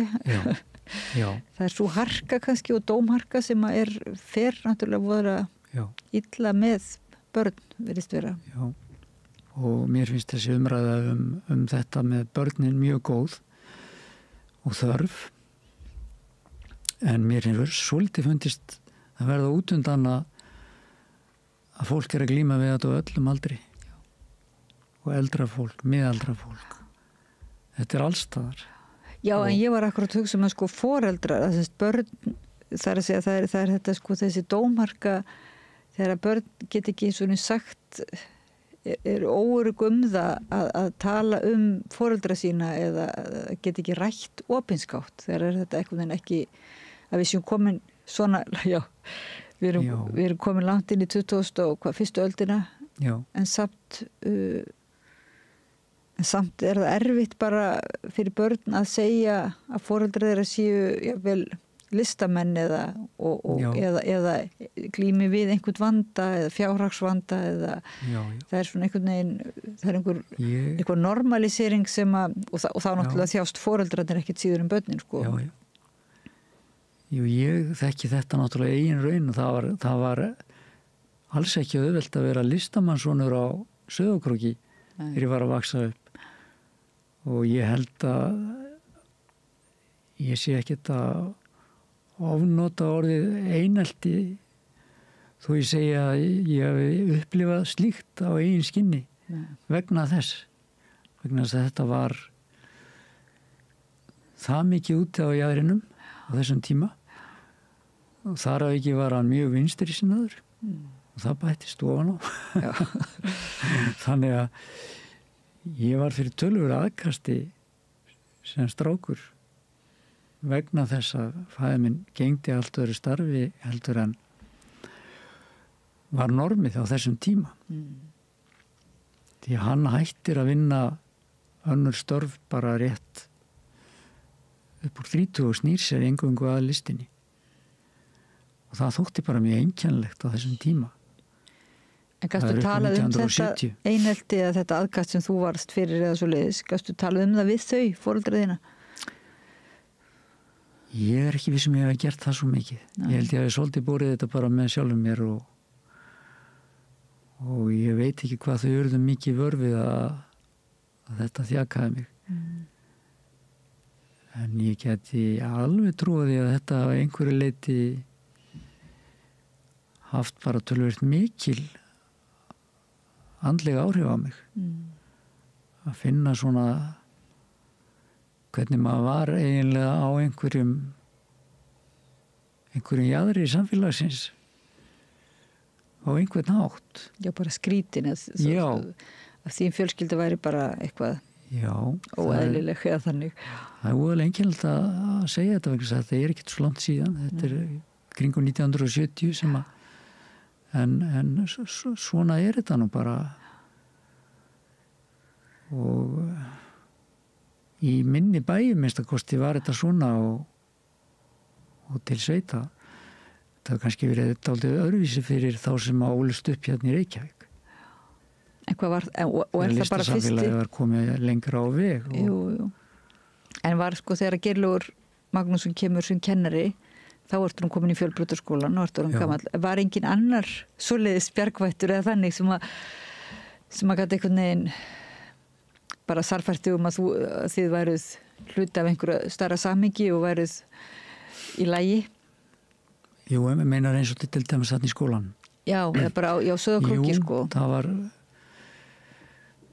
Það var nú alveg og þarna voru til dæmis eins og ég nefndi Baldur Hafstað áðan Bragi Halldórsson bókmenntamenn miklir sem að kendu þarna við skólan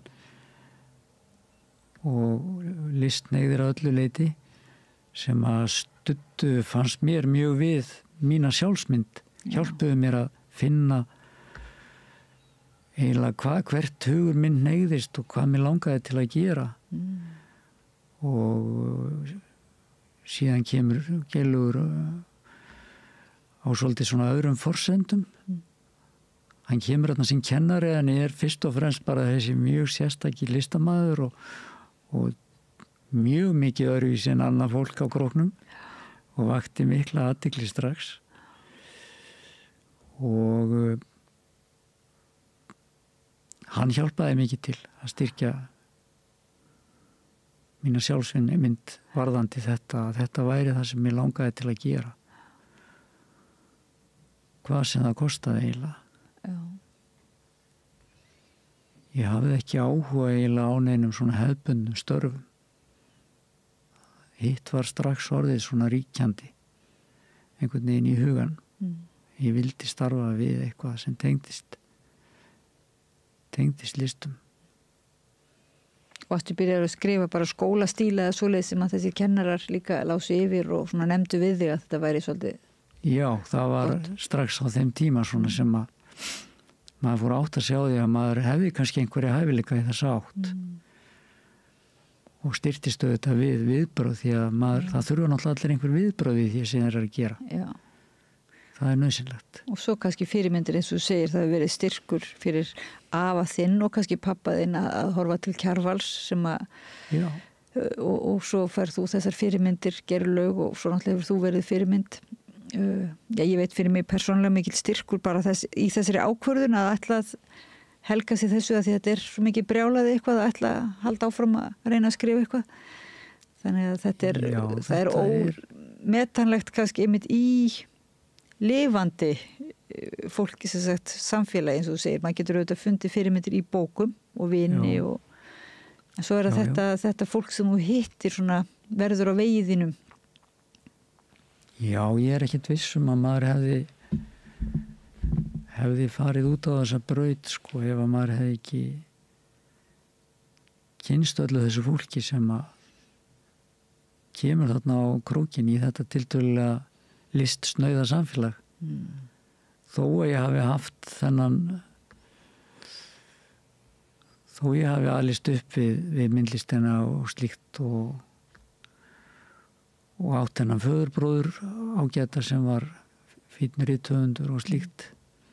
En hann bjó reyndar allt annars staðar á landinu og ég hitti hann ekki eins oft og ég hefði kannski viljað. Þó ég hafi lært allt það á hann sem ég gat í þau skipti sem ég hitt hann. Já. Og já, en eins og þú segir viðbrögð öll við því sem maður er að reyna að skapa í byrjun bara skipta sköpum. Þau geta klippt á allt saman ef að þau eru slæm eða vantar en ég held samt að ef köllunin eða löngunin er nógu sterk þá sé fátt sem stoppar menn jafnvel erfiðar móttökur í fyrstu.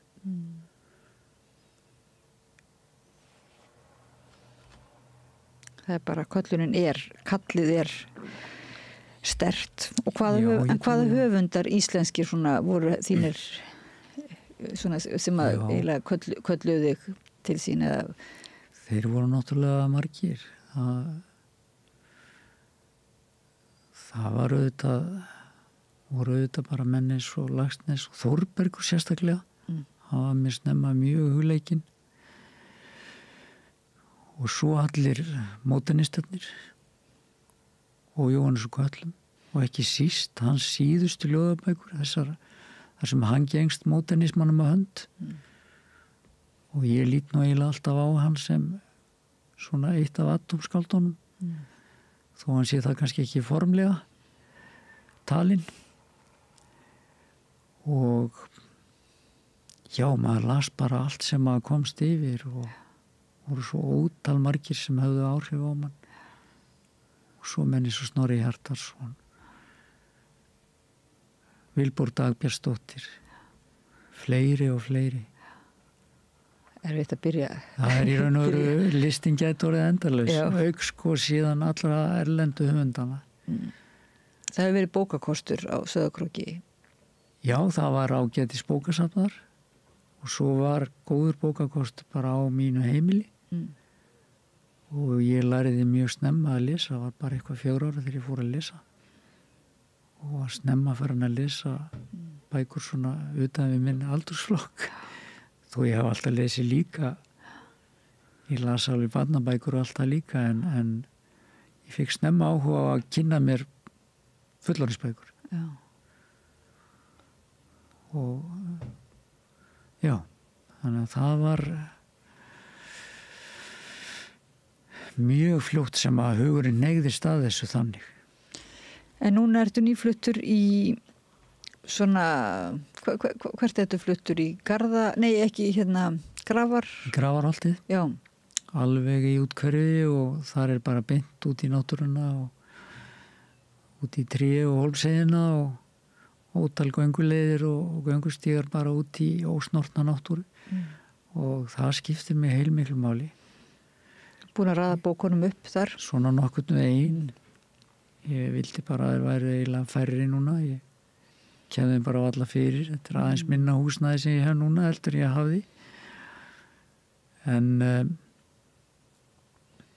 já, þetta leggst bara vel í mig að vera komin aftur í borgina þannig laga eða auðvitað þó ég hafi nú oft svona ég er búin að vera víða landið og allt það en ég er nú samt þegar allt er talið búið ansi stóran hluta af ævinni í Reykjavík en að vísu yfirleitt í útkverfum þar sem að stuttir í landið. Já.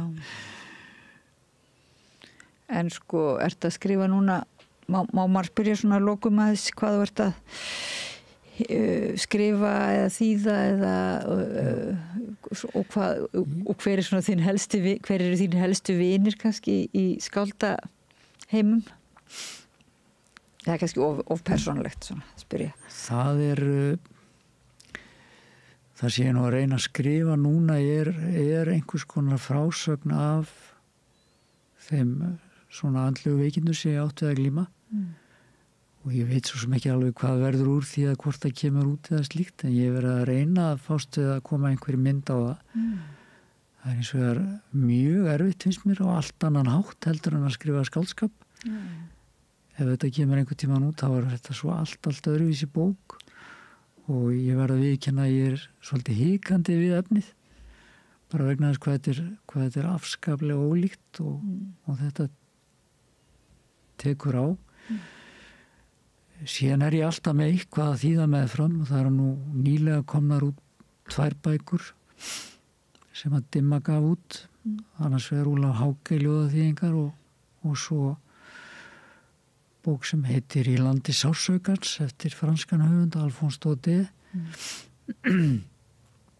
og ég er yfirleitt alltaf með eitthvað í takinu að þýða. Nú er ég að dunda mér svona við ljóðaþýðingar, ljóðskáld frá ýmsum löndum sem er eitthvað að týna saman í handrit. Það er mjög þakklátt að þýða fyrir okkur hinn. Það var svona eins og hluti af þessu starfi fannst manni eldri höfundar sem þú kannski lærðir af þeir voru að þýða, það þótti eins og bara sjálfsagt að gefa með sér einhvern veginn. Já, mér hefur alltaf fundist að vera einhvern veginn bara eðlilegur hluti af starfi rithöfundarins að þýða og já aldrei fundist þetta neginn tímaðisla að fara í að þýða bók eftir einhvern annan heldur stundum bara hvíld frá sjálfum sér og maður komi aftur að eigin skrifum út frá öðrum sjónarhóli oft og mig er hreinlega bara langað til að koma ákveðnum höfundum yfir á mitt mál og ég hef bara verið svo heppinn einhvern veginn með útgefendur að þeir hafa verið til með að gefa út það sem að mig hefur langað til að þýða. Ég hef aldrei þýtt neitt svona eftir pöntun eða slíkt. Nei, þú ert ekki beint svona eftir pöntun, maður. Nei, ég bara gæti það ekki og kann það ekki einhvern veginn. En svo eru þeir líka góðir útgefendurnir. Höfundar þá sem geta það. Já, en þeir eru líka fallega bækurnar þínar. Þú leggur mikið upp og þeir eru vel saumaðar, þeir eru alltaf á einhvern nátt mjög svona vandaðir gripir. Já, mér er alltaf fundist þetta mikilvægur hluti einhvern veginn af bókinni. Það er handverkið, prentverkið og allt bókverkið. Kápur og pappír, leturgerð og þetta sem hún nefnir að sauma sem hún var nú eiginlega búið að leggja fyrir róða og tímabilið var held ég engin saumavél til í landinu, prentsmiðunum og nú er náttúrulega reyndar eru flestar bækur prentaðar erlendis og þar höfum við til dæmis útgefandum minn leitað eftir prentsmiðum þar sem að bækur eru saumaðar þannig að þar kostar það ekki eins og neitt meira. Hér var þetta orðið alveg sko stór hluti af kostnaðarlið að átt að sauma bók og prenta hana hérna heima. Já, ég man svo eftir þegar þú varst einhvern veginn að spyrja mig einhverju bók hvort hún var saumuð eða fræst og ég hef bara aldrei pælt í því en svo eftir það þá náttúrulega aðtúa var þetta.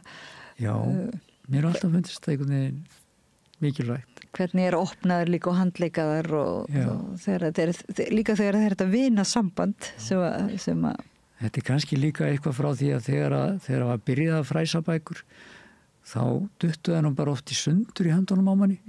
Manni fannst það mjög leiðinlegt, kannski fekk ég einhverja fordóma gagnvart þessum fræsingum þá. Nú er það orðið allt öðruvísi og líming orðin góð og styrkurinn kannski nánast sá sami og í saumuðum bókum, þannig að En þetta ekki líka þetta áherslan á handverkið og myndlistina? Það er þetta að því að... Jú, já. Það er það. Þessi tenging við það og þetta efnislega. Ég á til dæmis erfitt með að lesa bækur á spjaldtölvu eða eitthvað slíkt. Mér finnst það bara ekki alveg það sama. Nei. Ég skil alveg að fólki þykir þetta þægilegt og að sumurleiti núna vildi ég geti gert það því að þá geti ég grísja bókasafnið aðeins. En þetta er bara ekki fyrir mér alveg sami hluturinn. Mér finnst það bara mjög kvíðvænlegt að þú ætlar að fara að grísja bókasafnið en ertu ekki spenntur að vita hvaða myndlist kemur núna þegar þú hefur fluttið sett það voru svo gríðarlega margar og fallega myndir sem komið þarna út á Reykjanesinu. Hvernig nýji staðurinn orkar á þig? Jú, kannski verður það eitthvað allt annað. Ég er eiginlega rétt að fara að koma með fyrir með teikniborðið. Því ég hef þannig aðeins minna plás þá er svolítið erfiðar að skapa mér aðstöðu fyrir hvort tvekja. En jú, það verður alveg forvitnilegt að vita hvernig það kemur út. Því að náttúrulega ég held að allar svona búsettubreytingar hafi einhverjar breytingar í för með sér. Sálrænt og í listsköpun. Já. Það er eiginlega mín reynsla. Kannski bara hollt aðeins að... Já, það er ábyggilega alveg hollt að mörgu leiti að breyta öðru hverju til fyrir listamann að vera ekkit endilega alltaf á sama stað þó að sé nú mörg dæmi stórkostlega listamenn sem hafa búið alla sína tíð á sama stað og jafnvel valla ferðast. Og ferðast bara því meira í hugunum. Já, auðvitað er náttúrulega ímyndunaraflið og listsköpun að það er í fullu gildi þetta sem Jónas sagði að sitja að gera á sama stað en samt að vera að ferðast. Þannig að ferðalög þó þessi góð er ekkit einhlítt með það að það skapi endilega betri listaverk. Það er ekki þannig. En lífinu fylgja náttúrulega alltaf einhverja breytingar og það hefur óhjákvæmilega áhrif á það sem listamaðurinn gerir, held ég. Svo eru ástíðnar. Hafa þær áhrif? Nú er að koma vor. Já, þetta hefur allt áhrif. Já. Ég held það. Það gerir það. Er tilhökun í þér svona vor fyrir vorinu og... Já, maður er alveg farin að finna núna að það styttist í þetta og það eru breytingar og auðvitað bara er það alltaf sama sagan að það vekur einhverja tilhökun að nýtt vor og nýtt sumar þó maður viti að haustið og veturinn kemur á eftir en allt hefur þetta nú sinn sjarma allar ástíðir. Þakka þér fyrir að koma að Rauðaborðinu, Gyrðir Elíasson og spjalla við okkur í svokölluðu helgispjalli. Ég veit ekkert hvað klukkan er, við bara tíminn líður svona mér finnst þess að við getum alveg haldið áfram að tala ansi lengi en ef að láta það gott þetta í bili. Þakka bara fyrir mig. Takk fyrir og ég þakka hlustendum og áhorfendum fyrir að vera með okkur í þessari litlu ekki helgistund kannski en þessari litlu, helgispjallstund og ég þakka Laufeyju Líndal Ólafsdóttur fyrir að varpa samræðinni yfir til ykkar. Ég heiti Oddný Eir og með okkur í spjallinu er líka lítill hundur má ekki segja hvað hún heitir? Myrra. Já. sem að gefur mjög góðan anda svona, hún gefur góðan ró. Hún hefur legið hérna fætur okkar og Já. Kannski varna því að við færum alveg út í einhverja hundalógík. Já, einmitt, hún er ópæslega róleg og góð. Já, henni finnst bara nóg að liggja við fætur mína einhvern veginn. Já. Og hlusta á fólk, henni er ekki mjög gott að hlusta bara á mannsröddina. Og ég vona líka að ykkur hlustundum og áhörðum hafi þótt gott að hlusta á okkur. Við sjáumst í næstu viku. Takk. Segðu það á Samstöðinni.